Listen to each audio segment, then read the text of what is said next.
Okay, today we're going to look at percentage composition and eventually kind of work our way through to calculating empirical and molecular formula. So if we think about mass percentage composition as the percentage of uh, of the mass of atoms within a molecule, the most important thing to realize when you think about this is that it's percentage by mass. So if you had something of you have to take the different weights of the different uh, atoms into account when you're calculating their percentage. So if we had a formula CH4, the mass of the carbon is 12, the mass of each hydrogen is 1 each, so we'd end up with a total mass of 16. Now, the mass of the carbon is, as I said, 12. Um, Divide that by the total mass, and you end up with 3/4. Or to express that as a percentage, 3/4 times 100 is 0.75 or 75%.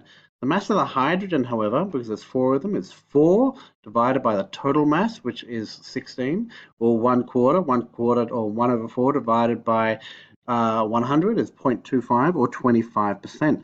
So I'm taking the individual molar mass for each atom divided by the total mass of the entire compound, and you're going to find the percentage of that atom within that compound.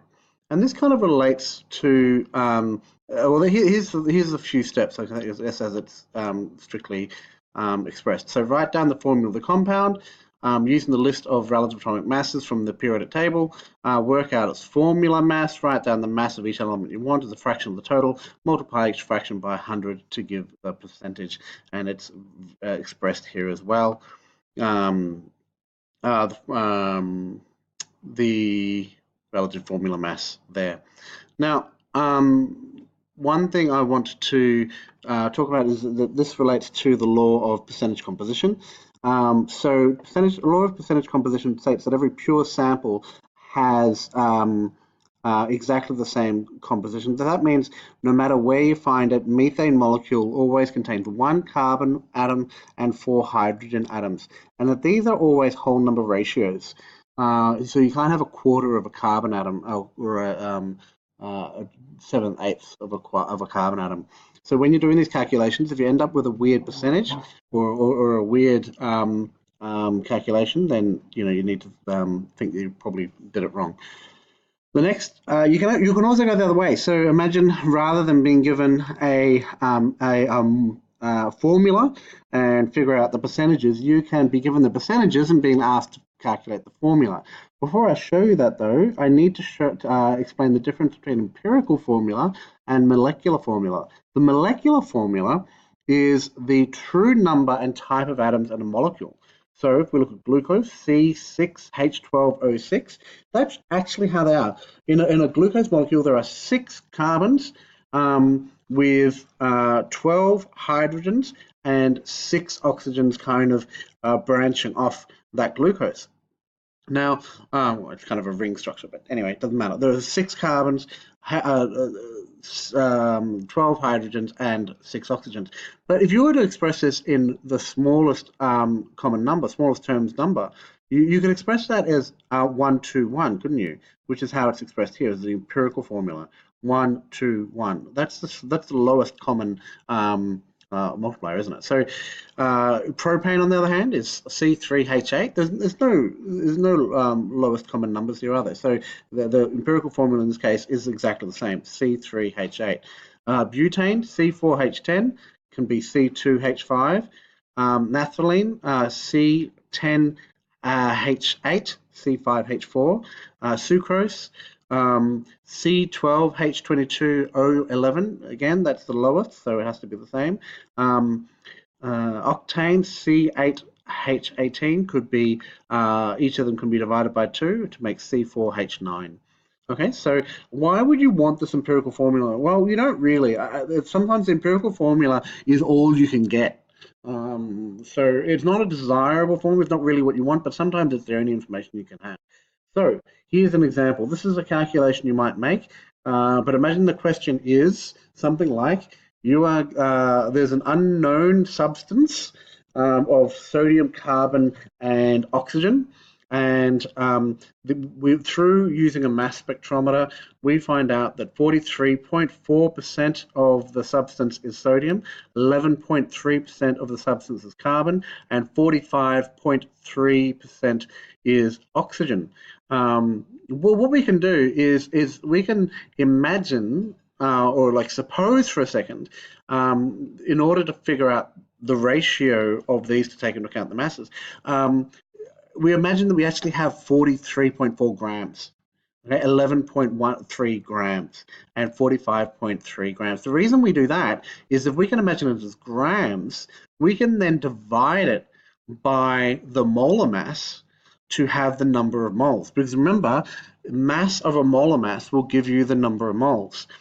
So now what we have, if we divide the 43.4 by the 23, 11.3 by the 12, 45.3 by the 16, we end up with a number of moles equaling to 1.88 for sodium, 0.94 for carbon, 2.83 for oxygen, right? So now we have moles, and now all we need to do is find out the ratio between these moles, and the easiest way to do that is to divide it by the lowest number. 0.94 is lower than the other two numbers, so 0.94 divided by 0.94 is 1, right? 1.88 divided by 0.94 is 2, and 2.83 divided by 0.94 is 3. So that means we have the ratio of 2 to 1 to 3, which is the empirical formula for the substance, Na2CO3. Now, the most common mistake is to try to use the ratio between these masses. Divided 11.3 divided by 11.3, 11.3, sorry, 43.4 divided by 11.3, 45.3 divided by 11.3. You've got to remember it's a mole ratio, not a mass ratio. You can't make a ratio between the masses. You need to take a ratio between the moles, which is why you need to imagine that it's grams and then divide it by the molar mass or atomic mass for each of these substances to eventually give you the ratio. Once you have the empirical formula, if you're given another bit of information, you can find the molecular formula, which, if you remember, the molecular formula is the true actual formula. So what do you have? You already have the empirical formula, which is given to you here by those mole ratios. You then can, if you're told what the overall molar mass of the substance is. If we found out what the molar mass of the entire full true substance was, in this case we're given it to us as 106 grams per mole, we can calculate the molecular formula. We do that by calculating the molecular mass of this empirical formula, which is the molar mass of sodium times 2, 22.99 times 2, 12 for the carbon, 16 times 3 for the oxygen.